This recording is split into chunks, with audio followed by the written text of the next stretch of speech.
وزیر اعظم عمران خان 2 روزہ سرکاری دورے پر روس روانہ ہو چکے ہیں۔ وزیر اعظم آج رات ماسکو پہنچیں گے۔ وزیر اعظم وفد کے ہمراہ روس روانہ ہوئے۔ وزیر اعظم عمران خان کا طیارہ روسی وقت شام 6:10 پر ماسکو ایئرپورٹ پر لینڈ کرے گا، جہاں انہیں گارڈ آف آنر پیش کیا جائے گا۔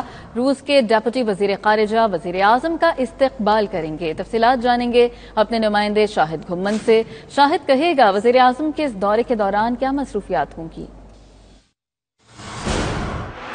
جی بالکل، وزیر اعظم پاکستان ماسکو کی طرف روانہ ہو چکے ہیں۔ وزیر اعظم پاکستان عمران خان کا طیارہ ماسکو کے ونوکوا ایئرپورٹ پر ماسکو کے وقت کے مطابق شام 6:10 پر لینڈ کرے گا۔ روسی حکومت کی جانب سے ڈپٹی وزیر خارجہ اگور مارگولوو وزیر اعظم کا استقبال کریں گے۔ ایئرپورٹ پر ہی وزیر اعظم عمران خان کو گارڈ آف آنر دیا جائے گا۔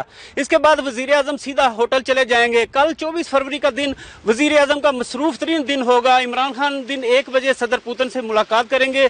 گزشتہ 23 برسوں میں کسی پاکستانی وزیر اعظم کا روس کا پہلا دورہ ہے۔ موجودہ عالمی اور علاقائی حالات کے تناظر میں ماہرین اس دورے کو بہت اہم قرار دے رہے ہیں۔ وزیر اعظم عمران خان کے دورے میں معیشت اور تجارت ایجنڈے پر حاوی ہوں گے، لیکن ماہرین کے خیال میں اس دورے کے سیاسی پیغام کی گونج زیادہ ہوگی۔ جی